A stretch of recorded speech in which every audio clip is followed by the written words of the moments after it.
তিনি বাংলাদেশ বিমানের এক নিয়মিত ফ্লাইটে লন্ডন থেকে বাংলাদেশ সময় মধ্যরাতে হিথ্রো বিমানবন্দর থেকে যাত্রা করে আগামীকাল সকালে সিলেটে যাত্রা বিরতির পর বেলা 11:50 ঢাকায় অবতরণ করবেন ইনশাআল্লাহ। বিমানবন্দরে তাকে অনাড়ম্বর অভ্যর্থনা জানাবেন বিএনপির স্থায়ী কমিটির সদস্যবৃন্দ। বিমানবন্দর থেকে তিনি চিকিৎসাধীন দেশনেত্রীর শয্যা পাশে অবস্থানের জন্য এবারকেয়ার হাসপাতালে যাবেন 36 জুলাই এক্সপ্রেস ওয়ে, যেটা 300 ফিট বললে সবাই চেনে। 300 ফিট সড়কে অ্যাক্সেস রোড হয়ে যাবেন। প্রতিমধ্যে তিনি অত্যন্ত সংক্ষিপ্ত অনুষ্ঠানে দেশবাসীর প্রতি ধন্যবাদ ও কৃতজ্ঞতা জ্ঞাপন করবেন এবং মহান আল্লাহর দরবারে শুকরিয়া আদায় করবেন। আমরা জানি আমাদের শত চেষ্টায়ও প্রিয় নেতাকে একবার দেখার দুর্নিবার আকর্ষণে 17 বছর ধরে অপেক্ষমান দেশের সকল প্রান্ত থেকে আসা লক্ষ লক্ষ জনতার রাজধানীমুখী জনস্রোত প্রশমনের খাদ্য আমাদের নেই। আমরা নিশ্চিত ইনশাআল্লাহ আগামীকাল বাংলাদেশ তার ইতিহাসের বৃহত্তম জনসমাবেশ সাক্ষী হতে চলছে। সেই ইতিহাস দৃষ্টান্ত হয়ে থাকবে।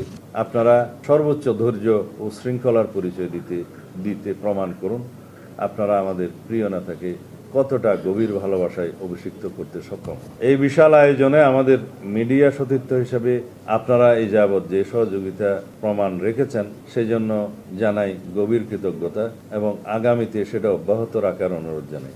আমাদের শত চেষ্টা সত্ত্বেও এই আয়োজনে যতটুকু জনদুর্ভোগ হবে সেই জন্য আমরা আন্তরিকভাবে জাতির কাছে সকলের কাছে আগাম দুঃখ প্রকাশ করছি ও ক্ষমা প্রার্থনা করছি। আমাদের স্বাধীনতা ও সার্বভৌমত্বের প্রতীক জনাব তারেক রহমান ও জিয়া পরিবারের এই স্বদেশ প্রত্যাবর্তন সকলের সহযোগিতায় এক অনন্য দৃষ্টান্ত হয়ে থাকবে এই শুভকামনা প্রত্যাশায় 26 তারিখ শুক্রবার বাদ জুম্মা তিনি বাসভবন থেকে রওনা হয়ে প্রথমে শহীদ জিয়ার মাজার জিয়ারত করবেন এবং সেখান থেকে জাতীয় স্মৃতিসৌধে তিনি শ্রদ্ধা জ্ঞাপন করতে যাবেন। এটা 26 তারিখ। 27 তারিখে তিনি এনআইডি কার্ড এবং ভোটার হওয়ার সমস্ত কাজগুলো সেদিন করবেন। আমাদের প্রথম দিনের অনুষ্ঠান বিমানবন্দর থেকে 300 ফিট রাস্তার অভ্যর্থনা স্থল, সেখান থেকে দেশনেত্রী বেগম খালেদা জিয়াকে দেখতে যাওয়া এবারকেয়ার হাসপাতাল থেকে তিনি সরাসরি বাসভবনে চলে আসবেন।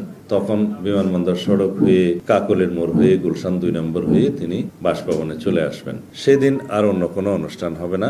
বাকি অনুষ্ঠান আপনারা জানতে পারবেন। আমি আগাম শুধু 26 তারিখের অনুষ্ঠানটা আপনাদের সামনে বলতে পারি। 25 বলে ফেলেছি।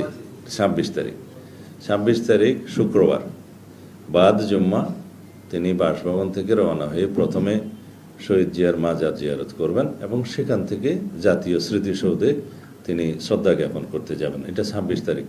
27 তারিখের প্রোগ্রাম আপনারা পরে জানবেন।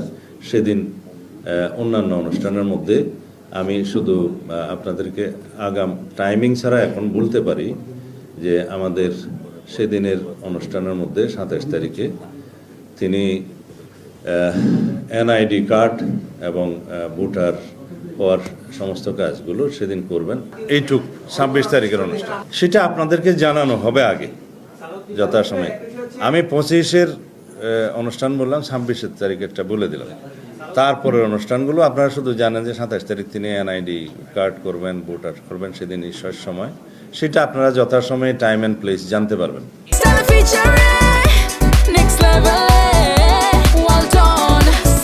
By side fridge